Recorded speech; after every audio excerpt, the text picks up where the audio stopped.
जब जिस समय महाराज कृष्ण ने उन चावलों का पान कर दिया, उस समय से ये टकराई थी, दूर से आती देख करके सुदामा को ये अपने एक सेवक से कहती हैं कि देखो वो ब्राह्मण देवता आ रहे हैं, उनसे जाकर के कहो कि तुम्हें अंतःपुर में बुला हुआ है। लिया, ये पहुँचे। अब जैसे वहाँ पहुँचा था, वो देखा था कि जहाँ हमारी टपरिया थी वहाँ तो 7 खंड का महल बना हुआ है। कि ये अकबका गए कि ये किस पापी ने आकर के जो है तो हमारे बाल बच्चों को मार के भगा दिया और यहाँ जो है तो महल तैयार कर लिया। इधर वो जब तक पहुँचता है सेवक, तो वो कहता है कि महाराज आपके लिए अंतापुर में बुला हुआ है। अब अंतापुर माने रनवास, तो रनवास में बुला हुआ है। तो ये सोचने लगे कि बस इनने जो है तो हमारे बच्चों को मार भगाया और यहाँ महल बना दिया, अब हमें रनवास में बुला रही है, न जाने का लांछन लगा करके मेरा भी वध कराएगी। पर ब्राह्मण तो अबाध्य होता है। चलो, ये जब जाते हैं तो वहाँ सुशीला आरती करने के लिए थाली में जो तो थाली सजाए। जब थाली सजाए थी, अब गरीब के यहाँ, गरीब कोई बड़े आदमी के यहाँ जात है तो उसको मुँह नहीं छुई रहा, तो उनकी औरतों की तरफ वो कौन देख पात है, तो वो जो है तो अपना मुँह नीचे करे थे। महारानी सुशीला सोचती हैं कि ये जब हमें नहीं देख रहे तो आरती करें तो क्या फायदा। तो ये कहती का पंडित जी का कुछ ज्योतिष विद्या जाना तो कहा हाँ थोड़ी बहुत। तो कहा आपकी पत्नी कहाँ है। तो वो जैसे पंडितों से कुछ पूछ भी जाओ तो मैं मकर कर्कट स्वर्ग कन्या मिथुन तुला धन्ना की ऐसे पढ़ा थे ना अग्नि गिनाथ है, ऐसे वो गिने वो औरत फंस जाए। तो कहा वो हमारी गणित गलत हो गई। अरे हमारी औरत तो कहूँ फटी साड़ी पहरे बागा तुझे में मक्खियाँ भिनका, फिर जो है तो मैं मकर ये अपने गिने। जब इस तरह से गिने बार बार वही फंसे, बार बार ये अपनी गणित गलत कराए। बड़ी देर हो गई तो वो कहती कि बताओ ना पंडित जी आपकी पत्नी कहाँ। तो इन्हें पीछे घूम करके देखा कि दरवाजे को किवाड़ खुले हैं कि नहीं। तो जो दिखा कि दरवाजे का किवाड़ खुला है तो कहते हैं कि पास में तो खड़ी है। फिर भी ये नहीं कहते हैं कि तू ही आए, वो कहते हैं कि पास में तो खड़ी है। और इस तरह करके भग लेते। जब भग लेते हैं तो सुशीला कहती कि महाराज मैं हूँ सुशीला सुशीला सुशीला। अब इन्हें मोड़ करके देखा और कहा कि तो मरवाने तो तू इसी से मैं मरवा देती जब मैं तेरे आंगन में थो, अब बाहर आ गया, अब नहीं मरवा पाई। तो कहने महाराज मैं सुशीला हूँ। तब ये खड़े होकर के वो को देखे तो सुशीला को जैसे देखते तो कहे सुशीला का हाँ महाराज हूँ सुशीला। कहने लगे कि तू कितनी व्यभिचारिणी है कि 7 दिन में नहीं रहा तो ये 7 खंड का महल जो बना है तेरे व्यभिचार के कारण बना। हमारी जिंदगी हो गई भीख मांगते, भरपेट अन्न नहीं मिला, और आज ये 7 खंड का महल जो है तेरे व्यभिचार के कारण। सुशीला के हाथ से वो थाली गिर जाती है और सुशीला रो पड़ती है। कृष्ण से कहती है कि कृष्ण ये क्या किया। यदि ये कह कि तूने पूजा नहीं किया है, भगवान तेरी पूजा हमसे न बनी है। कहाँ से लाऊं चंदन, कहाँ से लाऊं चावल, कहाँ पाऊं फूल में ढेर भरी है। इस तरह से जो जब चिल्लाती हैं तो इनके चिल्लाहट को सुन करके उससे न रहाई पड़ी तो वो बीच में आके प्रकट हो गया। माने सुशीला और सुदामा के बीच में आके जैसे प्रकट हो जाता है और कहते हैं कि कहे भैया तू मेरे भाभी के लिए कलंकनी सिद्ध करता है, जो दूध से ज़्यादा पवित्र और दूध से ज़्यादा जो है तो उज्जवल, ऐसी मेरी भाभी के लिए जो है तो कलंकी करता। ये मेरी दी हुई संपत्ति है, जो इसके चावल को मैंने खाया था उस चावल के खाने से मैंने ये संपत्ति दी है।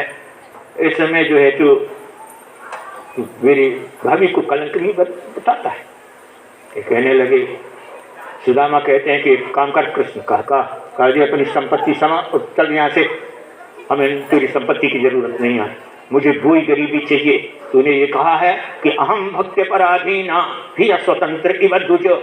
तू ये कहता है कि मैं भक्तों के अधीन रहता हूँ और ये संपत्ति पे मैं लिप्त हो जाऊंगा तो तेरा नाम लेना भूल जाऊंगा, तो तू जो है तू हमारे कब्जे में नहीं आ पाए, इसलिए मुझे ये तेरी इजाजत नहीं चाहिए, अपनी समेट और चल निकल यहाँ से। तो कहने लगे भैया ये मालूम है कि तू इस संपत्ति की कामना नहीं करता, किंतु भाभी जो है तो इस की कामना करती है, इसलिए तू भाभी की इच्छा पूर्ति के निमित्तार्थ है सरकार। तो इन्होंने कहा कि नहीं हमें नहीं चाहिए। तो कहने लगे कि जो है तो यहाँ रहेगा, तू ये सोच कि मैं यदि इस संपत्ति में लिप्त हो जाऊंगा तो भजन करना भूल जाऊंगा, तो मैं तुझे वरदान देता हूँ कि जो आज तेरी मनोवृत्ति है तो उससे दिन दूनी और रात चौगुनी बढ़ेगी, दिन दूनी रात चौगुनी बढ़ेगी, इसलिए तू इसे जो है तो स्वीकार कर ले। तो जब स्वीकार कर ले इस तरह से ये उन्हें कहते हैं तो कह करके वो अदृश्य हो गए, तो वो जो है तो फिर उनके यहाँ निवास करने लगे। इस तरह से ये सुदामा जी का चरित्र रहा। इसके बाद जो है इनकी कथनानुसार ये समय समाप्त हो चुका है, 3:30 बज गए हैं। अब इसके बाद ये महाराज कृष्ण के यहाँ एक ब्राह्मण अपने मृत पुत्र को लेकर के आया था और धर दिया और कहने लगे राजा के अत्याचार से पुत्र की मृत्यु होती है, राजा के अत्याचार से अनावृष्टि होती है, राजा के यह अत्याचार है।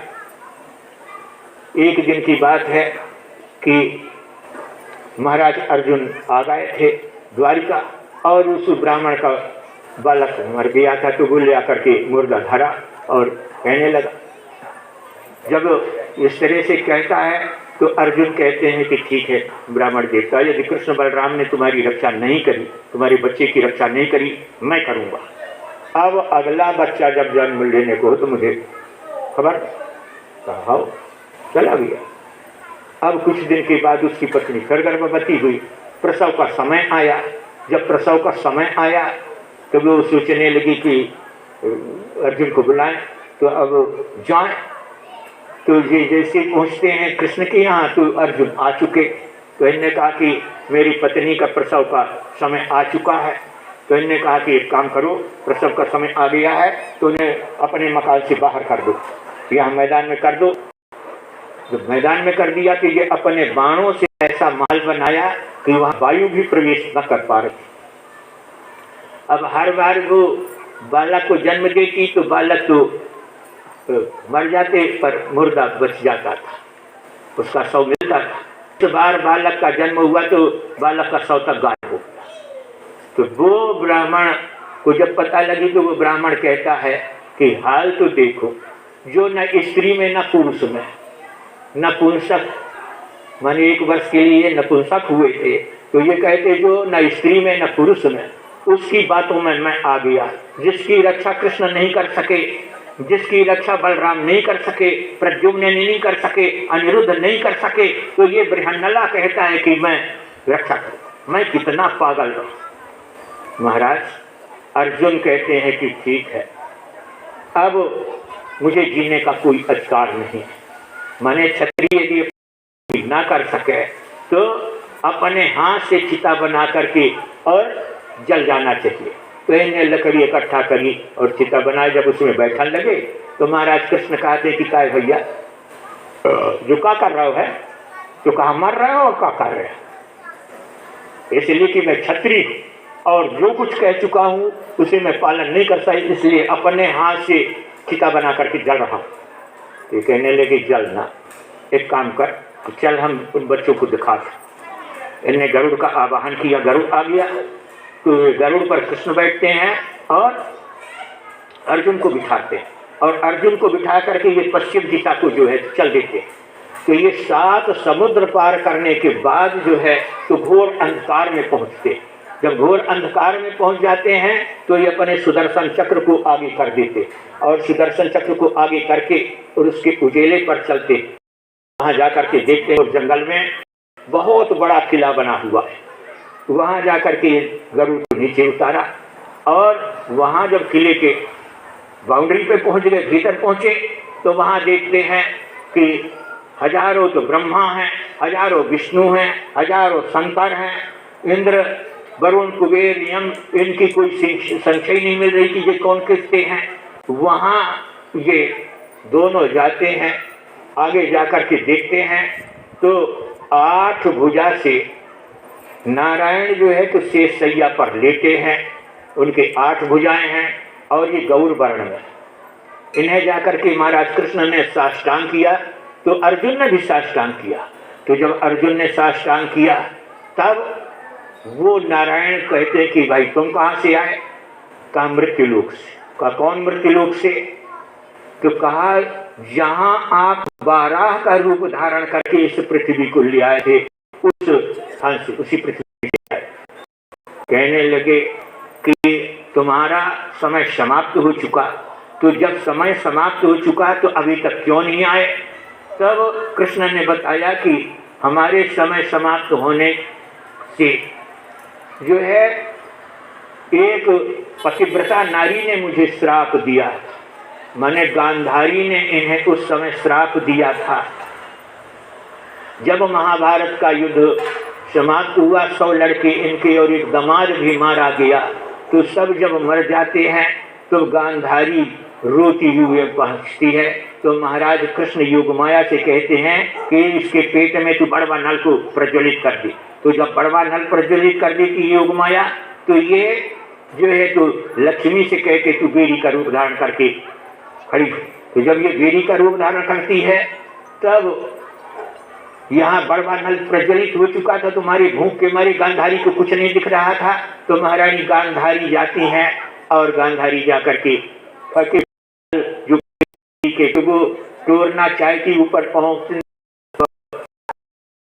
बाहर। तो ये अपने पुत्रों के सबको ला करके पेड़ के नीचे एक के ऊपर एक ऐसे 4 सबको उठा करके धरा और उसके ऊपर चढ़ करके और जैसे बेरी को तोड़ा के मुंह में दें तो पीछे से महाराज कृष्ण हाथ पकड़ते हैं गांधारी के और कहते काय बुआ जो का कर रही हो? अपने ही पुत्रों के 100 पे खड़े होकर के और ये बेरी खा रही हो। तो गांधारी ने कहा कि कृष्ण ये सब करामात तेरा है। तूने जो कुछ किया है वो आज जो है तो मुझे दिखाई पड़ रहा है। प्रजा श्राप ले जो दशा आज मेरी हुई है इसी के 36वें वर्ष तेरी भी दशा होगी। जैसे मेरे कुल में कोई नहीं बचा इसी तरह से तेरे कुल में कोई नहीं बचेगा। महाराज कृष्ण बताते हैं कि प्रभु आज जो है तो गांधारी के श्राप रुके हुए, उस पतिव्रता के श्राप के कारण रुके हैं। तो इन्होंने कहा कि ठीक तुम देर से आए, ऐसे लिए हम ब्राह्मण के बच्चों को जो ले आए, जो ब्राह्मण के बच्चे हैं ये 6 बच्चों को तुम ले जाओ और जो है तो उनको वापस दे दो और जैसे वो श्राप की अवधि समाप्त हो तो अविलंब आओ यहाँ। ये कहने ठीक। इस तरह से ये उन्हें वापस किया। जब ये वापस करते हैं ये ब्राह्मण के बच्चों को जाकर के जब इन्हें दिया, फिर यह जानकारी जैसे देवकी को मिली तो देवकी भी कहने लगे हमारे भी 6 बच्चे, हमारे भी 6 बच्चे लिया। फिर महाराज कृष्ण ने उनके भी बच्चे 2 घंटे के लिए ले आए थे। तो 2 घंटे के लिए जो है सो देवकी के बच्चे जो कंस ने मार डाला था उन्हें ला करके दिया। फिर इसके बाद जो है यहाँ जो है तो 10वां स्कंध पूरा हुआ। 11वें स्कंध में प्रवेश करें। 11वें स्कंध में है तो महाराज दुर्वासा ने चातुर्मास व्यतीत किया था कृष्ण के यहाँ। तो जब कृष्ण के यहाँ कृष्ण से पहले इनने कहा था चातुर्मास रहने के तो ये कुछ न बोले थे। तो प्रद्युम्न आ गए और कहने लगे कि प्रभु का चाहते का चातुर्मास, मगर ये कृष्ण बोल नहीं रहा। तो इन्होंने कहा कि अब वो बुढ़े हो गए हैं, सखिया आ गए हैं। तो सखिया आ गए हैं तो उनकी बुद्धि काम नहीं कर रही, आप रहें। अरे हम जो है कि आपकी सेवा करेंगे। अब जब आपकी सेवा करेंगे, ये रह गए 3.5 महीने इनके व्यतीत हो चुके थे, 15 दिन शेष रह गए थे। तो जामवती का पुत्र जिसका नाम सांब था, ये सांब को जो है तो ये लड़कों ने साड़ी पहनाई, उसके पेट में जो है तो अच्छो रजाई बांध दी और पायल पहना करके, चूड़ी उड़ी पहना करके और ले गए ऋषियों के पास में। दुर्वासा से कहने लगे कि प्रभु, ये पहली बार गर्भाधान किया है, शर्म कर रही है, तो बताएं इसके गर्भ में। इन्होंने कहा बैठो बैठो। अब बैठ के अब जो है तो जब ये ध्यान लगा करके देखा तो पता चला कि ये तो स्त्री नहीं पुरुष है, हमारी परीक्षा लेने आया है। तो महाराज दुर्वासा को बड़ा क्रोध आया और क्रोधावेश में आकर के कहने लगे कि इसके पेट में लोहे का मूसल है जो 56 करोड़ यदुवंशियों का विनाश करेगा। अब ये वहां से भगे तो जा करके को खोला तो देखा कि जहां वो रजाई बांधे थे तो वो रजाई लोहे का मूसल हो। अब ये जाकर के उग्रसेन को बताया। जब उग्रसेन को बताया तो उग्रसेन कहने लगे कि ठीक है, एक काम करो कि इसे समुद्र में ले जाओ, प्रभास क्षेत्र में। तो प्रभास क्षेत्र में इसे पत्थर में घिस घिस करके और बहा दो। तो ये प्रभास क्षेत्र में जाकर के बहाया है। तो जब प्रभास क्षेत्र में बहाया है, उस समय यह उस सेंट पैदा हुए। सेंट पानी में पैदा होते हैं, ये 3 धाराएं होती हैं उसमें, उसे सेठ कहते हैं। अब अपने आपकी भाषा में जो कुछ भी कहते हो, गोंदिला भी कह सकते हैं, पर गोंदिला गोला होता है और वो सेंट जो है तो 3 उसमें धाराएं होती। इस तरह से जो है थोड़ा सा टुकड़ा नहीं घिसते बन रहा था तो फेंक दिया समुद्र में। तो वो एक मछली खा गई। मछली मल्लाह के हाथ लगी।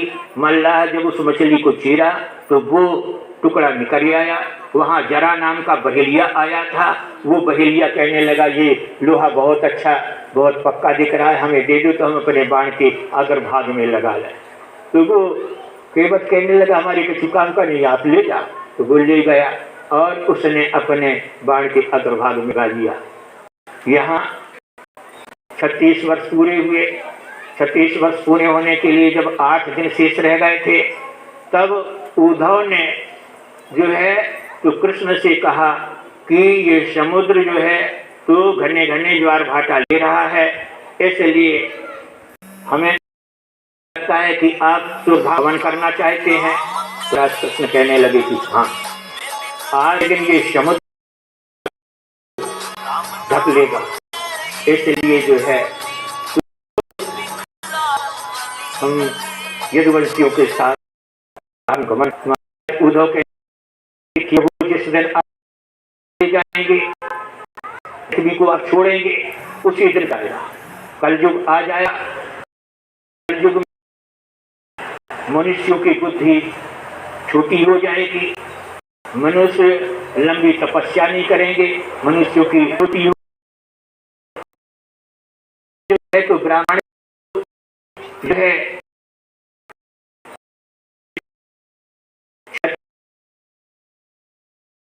जाति जो है तो अन्न का विक्रय करेंगे, स्त्रियां जो हैं तो भक्त का विक्रय करेंगे। इस तरह से जो है तब इनने बताया कि जब मैं अनसुईया के गर्भावतार धारण किया, जब मेरा लक्ष्य था, उस समय मैंने 24 गुरु बनाया था। उन 24 गुरुओं से जो हम कुछ प्राप्त किए वो इन्हें बताया। अब मैं बताने में असमर्थ हूँ, इसलिए कि समय आप लोगों का चुका है। हम जबरदस्ती है बोल रहे हैं कि किसी तरह से हम पहुँच जाएं, इसलिए 24 गुरुओं की जो है तो व्याख्या करने में हम असक्षम हैं। इधर इनने जो है तो कहा कि ये जो हम बता रहे हैं ये तुम गोपनीय नहीं रखना, इसे किसी को बता देना, और तुम हमारे तपोवन में तपस्थली पर चले जाओ। तो वो चले गए हैं, जिसे हम बद्री नारायण के नाम से जानते हैं। तो ये आज भी वहाँ हैं जब 6 महीने जो है तो बद्रीनारायण का कपाट बंद हो जाता है तो उस समय उद्धव की पूजा होती है। यहाँ जोशी मठ में नरसिंह मंदिर है, नरसिंह मंदिर में उद्धव आ जाते हैं तो यहाँ से बद्रीनारायण की पूजा होती। बद्रीनारायण की पूजा नहीं होती तो उद्धव की है, पर कहते बद्रीनारायण की है, तो हम भी यहाँ बद्रीनारायण की खाए हैं। इस तरह से जब उद्धव वहाँ से चलते हैं तो विदुर से मुलाकात हुई तो इनने विदुर को बताया। जब विदुर को बताया तो विदुर ने जो है तो ये वार्ता नारद को बताइए, तो नारद ने जाकर के वेद व्यास को बताइए, तो वेद व्यास ने जो है लिखा है जो आज भागवत के नाम से जानी जाए। इस तरह से जो है तो 11वां स्कंद पूरा हुआ। 12वें स्कंद में आप प्रवेश करें तो 12वें स्कंद में जो है तो गोरंडावीर गर्धव कंक जो राजकीय हैं, इन राजाओं के बाद जो है तो मौनी राजा होंगे। जो इस समय राज चल रहा है ये मौनी राजा हैं, ये 11 राजा होंगे। 11 राजा के बाद जो है तो शूद्र के हाथ में राज चली जाएगी। जब शूद्र के हाथ में राज चली जाएगी, ये कलयुग का अंत होगा। जब कलयुग का अंत होगा तो ये चंद्रवंशी और सूर्यवंशी दोनों राजा जो मुचकुंद गुफा है, उस मुचकुंद गुफा ने बच्चों को भगा दो यार। ये जो मुचकुंद गुफा है, मुचकुंद गुफा के पास ये सरस्वती गंगा के दाहिने साइड में जो है तो बड़ा मैदान पड़ा है, कम से कम तो 1000 एकड़ का होगा। वो में ये दोनों महात्मा तपस्या कर रहे। महाराज राम के पूर्वज हैं और भीष्म पितामह के चाचा हैं। ये दोनों वहाँ तपस्या कर रहे हैं। कहाँ हैं? हमने 3-4 साल जो है तो जा के ढूंढत रहे हैं, हमें नहीं मिलेगा। लिखो है तो हम बता देते हैं कि जो है तो वहाँ ये कहाँ तपस्या कर रहे हैं। कल्कि का अवतार होगा। कल्कि भगवान जो है तो इन सब दस्युओं को मार करके और उनको ले आएंगे और ले आकर के फिर उन्हें सिंहासनासीन करेंगे तो यहाँ सतयुग का प्रादुर्भाव हो जाएगा। इस तरह से जो है तो इन्हें बताया है। सूत जी शौनकादिक ऋषियों से बताते हैं। ये इतनी वार्ता के बाद जो है तो उत्तर की दिशा को जो है तो चल देते हैं। तो सुखदेव जी जब चल देते हैं, सुखदेव जी के चले जाने के बाद सूत जी ये वार्ता को पूरी बताते हैं कि महाराज सुखदेव जी जब चले जाते हैं तो राजा परीक्षित जो है तो गंगा में जाते हैं और गंगा में गले तक पानी में खड़े होकर के और जो है तो भगवान का चिंतन करते हैं। उस समय जो है तो तक्षक चलता है तो देवता लोग जो है तो अपने वैद्य को भेजते हैं और कहते हैं कि राजा की रक्षा करो। तो राजा की रक्षा करने के लिए वो आते हैं। तक्षक ने जैसे देखा तो उन्होंने कहा कि आप कहाँ जा रहे हैं? कहा जहाँ आप जा रहे हैं। कहा हम तो राजा को डसने जा रहे हैं। कहा हम बचाने जा रहे हैं। इन्होंने कहा कि हमारा बचाया जो है, हमारा डसा कोई बचा नहीं सकता। कहा हमारा बचाया कोई मार नहीं सकता। तो क्या परीक्षा हो जाए? कहा हो जाए। तो इनने एक वृक्ष पे जो है तो फन फटका है तो वो देखते देखते सूख गया। तो कहा इसे हरा कर दो। इनने अपने झोली से जो है तो एक रोखरिया निकाल के घिसा तो वो फिर जा जैसा का तैसा हरा दिखने लगा। तो ये कहने लगे मेरी मणि ले लो, आप वापिस हो जाओ। कहा नहीं, मणि नहीं लूँगा, मैं राजा की रक्षा करूँगा। कहने नहीं मानती। चलो अब आगे आगे ब्राह्मण देवता पीछे पीछे तक्षक रास्ता छोड़ करके और जो है तो आगे जा करके एक लकड़ी के रूप में रास्ते में लेट गया। तो ब्राह्मण देवता जब जाते हैं तो सोचते हैं कि मेरे पास कोई साक्षी नहीं, ये लकड़ी ले लें, यही सहारा होगा। वो लकड़ी को ले लिया और इन्हें वरदान था कि जो है तो जहाँ तक दृष्टि जाएगी वहाँ तक तुम्हारी विषपान नहीं। विष नहीं लगेगा। वो तक्षक इनके पीठ में खुजाहट हुई, ये सोचने लगे को हाथ बढ़ा ये लकड़ी से खुजा दें। अब वो लकड़ी नहीं थे तो तक्षक तो इन्हीं को काट दिया। जब इन्हीं को काट दिया वो विष फैलाया और ये चले गए। तब वो तक्षक ब्राह्मण का भेष धारण करके और गंगा में गया है और गंगा में घुस करके वो अपना रूप धारण करके और परीक्षित को काटा है। परीक्षित जो है तो भगवान का चिंतन करके और इस संसार सागर से विदा हो गए। जब इस संसार सागर से विदा हो गए तो इनके पुत्र जन्मेजय ने इनकी अंत्येष्टि क्रिया करके फिर ये सर्पेष्ट यज्ञ किया है। सर्पेष्ट यज्ञ करके और जो है तो सब सर्पों को वहाँ डाला। अपने आचार्य से पूछा कि वो सर्प जिसने मेरे पिता को काटा है वो आया? कहा नहीं। कहा कहाँ गया? कहा उसकी रक्षा जो है तो इंद्र कर रहे हैं, इंद्र के सिंहासन पर वो चिपका।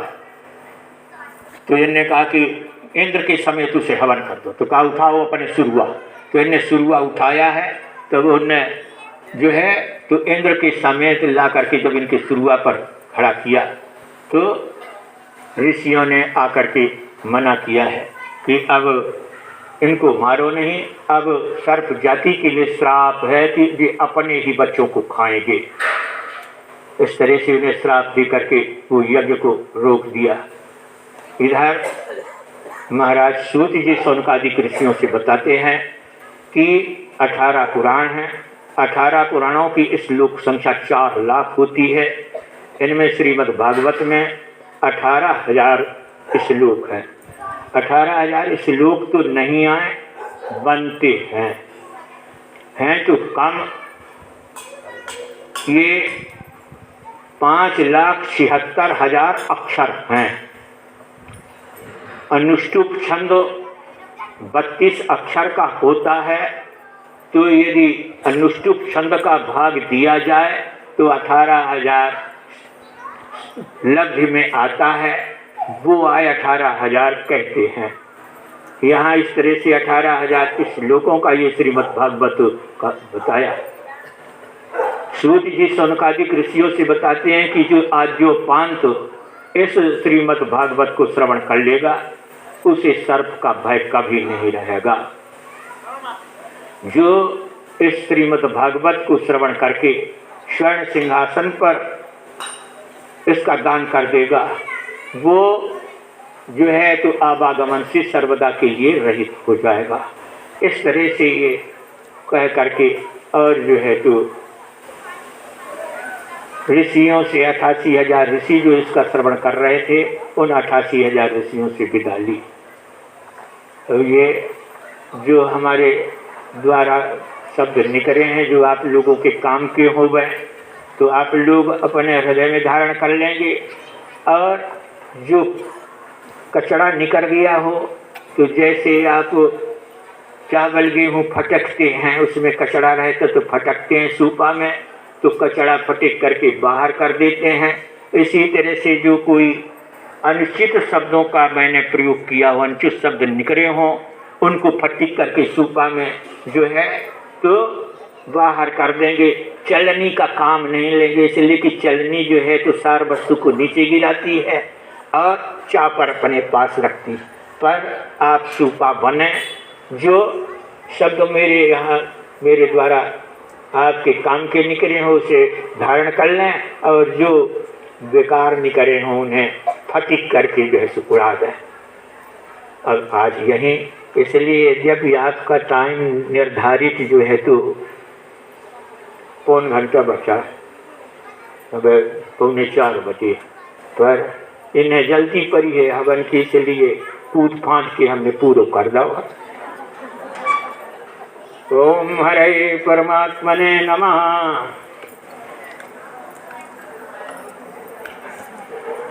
इन्हें हवन करने के लाने लगी है कि हवन जल्दी हो जाए।